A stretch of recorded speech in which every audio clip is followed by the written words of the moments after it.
بسم الله الرحمن الرحيم. السلام عليكم دمان أصحابتا سو دوادا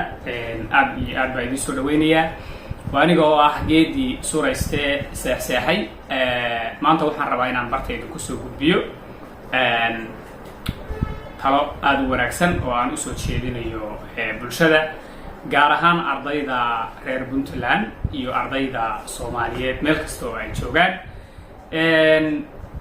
bismillahir rahmaanir rahiim sida ay bulshadu wada ogsoon tahay oo ay la socoto 12ka bisha shanaad ilaa iyo bisha shanteedii ilaa adigu 15ka bisha oo kale meelahaas inahaas waxa waxbarashada waxa weeye Puntland iskuulaadka kala duwan ayaa waxbarashadu waxay soo gabagabeysaa ardayda dugsiyada hoose dhexe sare marka laga reebo imtixaanka shahaadiga ah ee Puntland oo si gaar ah wasaaraddu markaas iyadu ay u qaado oo isaguna waqtigiisu uu gaar u astaysan yahay iskuulaadka dhamaantood waxbarashadu ay maanta iyo maalmaha ka dambeeya iyo kuwa ka horeeyay bay u soo xirantay waxaan tala ahaan u soo jeedinayaa ardayda waxbaratay in ay bulshada ka dhex muuqdaan oo ardaygu markuu waxbarto waa inuu bulshada ka dhex muuqdo oo qofka aan waxbaran iyo qofka waxbartay waa in ay anfac bulshada u kala leeyihiin marka ardaydaas waxaan rabaa inaan u soo jeediyo laba qodobka koowaad waxaan idinku hambaliyeynayaa oo idin leeyahay hambalyo in sanad dugsiyeedka waxbarashadiisii ay idin soo gabagabowday si nabadgelyo aan ilaahay uu inoo ku dhameystiray ilaahay marka waxaan ka rajeynayaa wixii aad barateen macallimiintiinu har iyo habeen ay u soo jeedeen oo waalidku idinku garab taagnaa in ilaahay kuwo dalkii iyo dadkii iyo diintiiba ku anfaca uu ilaahay idinka dhigo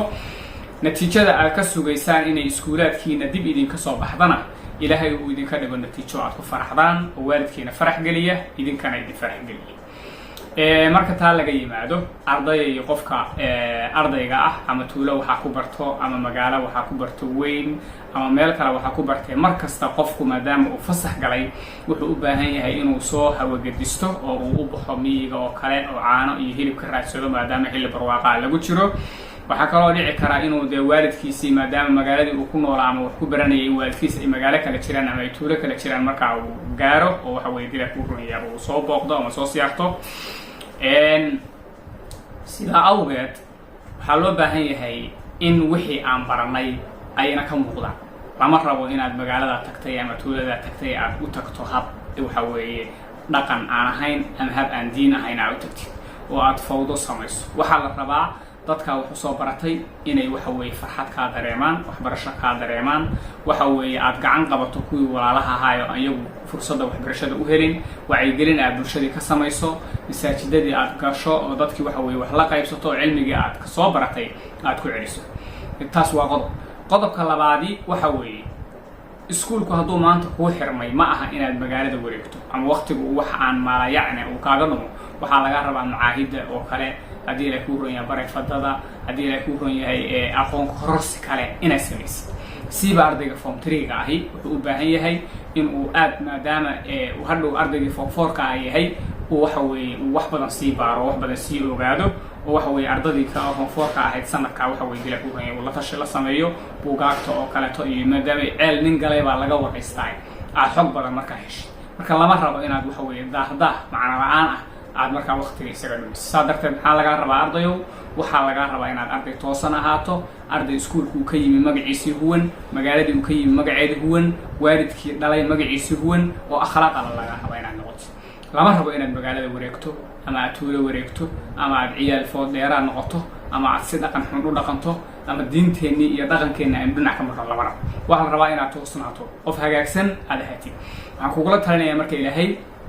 inuu kaa dhigo qof bulshadii anfaca waalidkiina dee intaas waxa weeye raadinayeen arday wax u soo bartay ay markaa ka arkaan arday marka taasaan ilaalinta kale talinaya waa anigoo geed suuraysa saxaya taladaydu waxa weeye maadaama odayaasha hore aan ka haray waa tala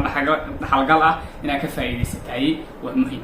waxaan kaloo guud ahaan Soomaalida inteeda kala leeyahay maadaama 15 May ay ku beegan tahay iyaduna maalin madaxweyne qaran la dooranayo Ilaahay subhanahu wa ta'ala waxaynu ka raadinaynaa ka baryeynaa inuu Ilaahay dalka iyo dadka mid u heeliyo iyo diinta وإلهي هوجانك إنه كديبه ولا لهن كلنا وحوي دير كورن يا وإنه كسر حساره ومضنا إلهي أميل ودشهيه قلوبتنا إلهي صدمه ومستهي دبعت ضدك إلى الردنية إلهي أنا كقبته رحمة ضاينو عرتي قبل قاعد كده عادية دوك عن ودجارنا من إلهي مدول بمدول عسانتي سنو والبايميل وقصف صبا وكذبه إلهي كذبه أبرواقا إنه كذبه إلهي بوجينا مركب برعة هاي سومريو نبت قليل بقى إلهي كرتشيننا إلهي وحنا كرتشيننا إنه حماها بدك شيء يمستهي بلايده وإنك قبته حاسد كإلهينا وسمت أمد الصوماليات ويسسدوه وهو يدير كورو يكون دانتوda wada garta وإلهينا كذبه الرجينية السلام عليكم ورحمة الله وبركاته سورة